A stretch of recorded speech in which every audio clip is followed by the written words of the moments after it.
enfoque de mi presentación, agregando una pequeña reflexión que me provocó José, y que es la siguiente. Hablamos de la cultura, pero es muy difícil saber de qué hablamos cuando hablamos de cultura. Y a mí me interesa hacer este comentario porque creo que, al menos para aquello de lo que yo debo ocuparme esta noche, que es una industria, no es la cultura, sino una industria, que es la industria de los libros, tiene algún interés. La definición que voy a introducir, sé que puede ser irritante porque es una definición que dan los biólogos, y todo lo que hacen los biólogos, los biólogos, y todo lo que hacen los biólogos nos parece un poco intrusivo de nuestros saberes y nuestras convicciones y entusiasmos. Pero hay algo interesante, y es que los biólogos han definido a la cultura como aquello que distintos grupos de una misma especie hacen de modo diferente. Hay una cultura donde hay una diferencia entre grupos de una misma especie. Por ejemplo, la comida. La comida es un rasgo cultural porque todos los seres humanos, diferentes grupos de seres humanos, tienen con la comida una relación que les es particular, o con el vestido o con el idioma. Me parece que es interesante tratar de tener al menos alguna definición o alguna aproximación a una idea de cultura, aunque sea para después objetarla, discutirla, ponerla en crisis. Pero a mí me interesa porque esta idea de cultura lo que nos permite es establecer la tensión entre la idea de industria y la idea de diferencia. La diferencia remite en su extremo a una unidad mínima y irreductible, una persona que habla a su manera y tiene su cultura. Hablamos de la cultura en términos de grupo, pero parodiando un poco la situación nos dice en una unidad, y la industria tiende por el contrario a homogeneizar. La industria tiende a optimizar en función de la mayor cantidad de unidades de algo. Es decir, el ideal de la industria sería editar un solo libro por año y que todo el universo lo compre, con lo cual estaríamos en la situación de mayor homogeneidad posible y el fin de la cultura. Para que la industria sea posible necesita cantidades, y para que la cultura sea posible necesita diferencias. Y esta es un poco la tensión en la que la industria del libro existe. Una tensión que hoy a la vez comienza a desdibujarse porque la digitalización cambia la idea de la transmisión sobre la base de un soporte replicado una cantidad X de veces por algún medio industrial, que imponía un límite económico a esa reproducción. Era antieconómico hacer menos de 2000 libros, pero no es antieconómico colgar un texto en la web. Entonces, aquí aparece un nuevo rasgo que empieza a interferir con esta idea de la cultura, pero ese rasgo también, si lo extremamos, es el rasgo al que definimos como ruido. Si todos decimos algo, entonces es muy difícil saber de qué se habla colectivamente.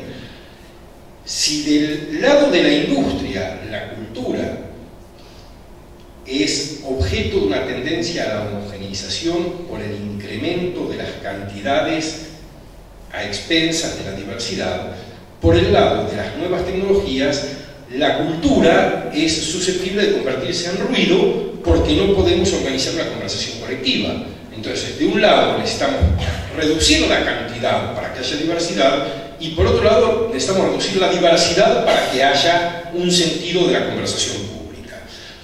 Esto plantea a la industria editorial hoy, pone a la industria editorial hoy en una zona de ambigüedades. Es decir, la industria editorial en nuestra sociedad está en la intersección de ambigüedades. Mucho más si nos preguntamos por la relación entre la industria editorial y las políticas estatales. ¿Políticas de qué Estado? Pero ¿de qué Estado? Del nivel más concreto, del Estado nacional, del Estado municipal, del Estado provincial, de las comunidades barriales intervenidas por el Estado. La intersección entre cultura y educación, que en el caso del libro es una intersección muy compleja. ¿Qué partes del Estado tienen que ver con las políticas vinculadas con el libro? pero también del libro, porque estamos, como decía antes, y a diferencia de la música que ya atravesó por este proceso mucho más tempranamente, y del que posiblemente, yo no soy un experto en esto, pero que posiblemente se está recuperando después de una larga travesía del desierto, en el caso del libro estamos en el momento de un cambio de un paradigma en el que se negocia la transición entre soportes o entre modos de convivencia entre soportes, y esto va a crear nuevos equilibrios o nuevos desequilibrios.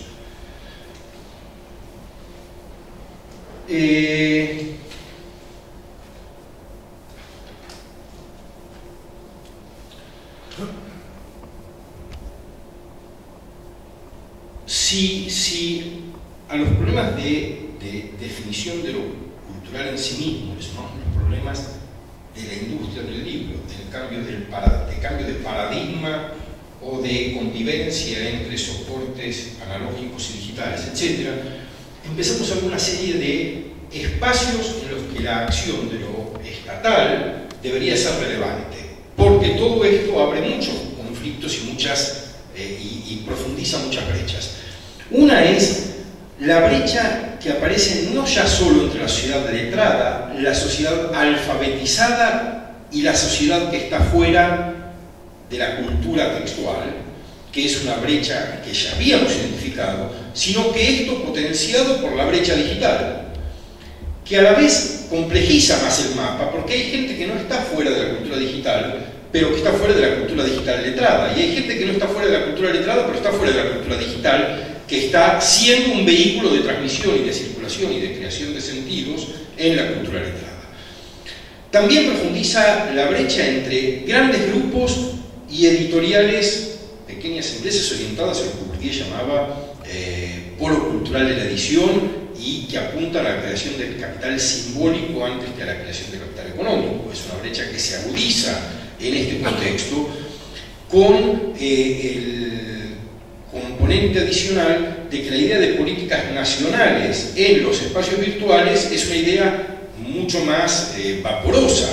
Quiero decir, el Estado podía intervenir más fácilmente cuando el espacio de la intervención de lo estatal se correspondía literalmente con el espacio nacional, pero los textos que circulan por la web y que no tienen barreras ni fronteras ni aduanas están creando modos de intervención no estatal en el espacio estatal, y están planteando competencias con los poderes locales, poderes públicos y los poderes como resultado de los sistemas que operan, que no sabemos cómo se organizan.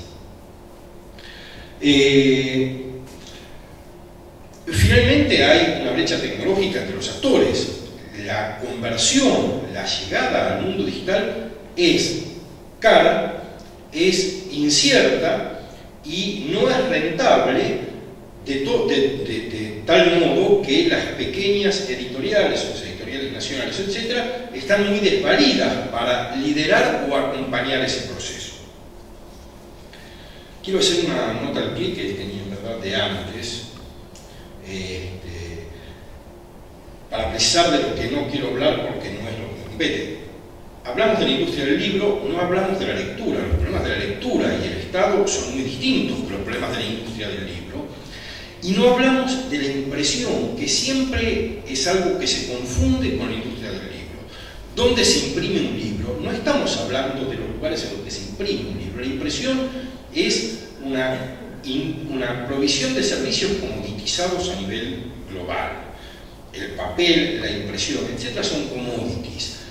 La edición no es un commodity, es un lugar donde se agrega un valor que hace la diferencia entre la posibilidad de expresar culturas locales o la imposibilidad de expresar culturas locales. Entonces, no hablamos digo que es muy difícil separar esto de la industria del libro, pero para concentrarlo.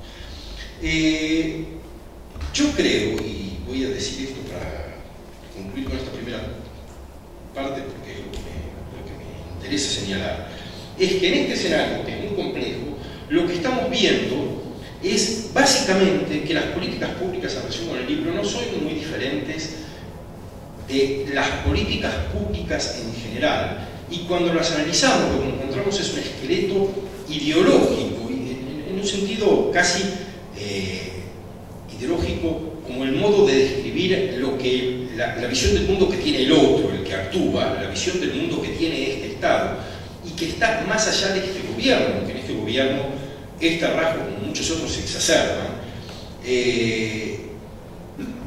y que es una relación básicamente mercantil. Mercantil porque el Estado se posiciona en relación con el libro como un comprador. Lo más importante de lo que hace el Estado respecto del mundo de los libros es comprárselos a unos para dárselos a otros. Con lo cual, el Estado dice de sí mismo que decide concentrar las decisiones de política pública, no son las comunidades locales las que deciden qué necesitan o desean leer y esperan que el Estado ayude a abastecer. Son unitarias y no federales, es el Estado nacional y no son los estados provinciales ni los gobiernos locales.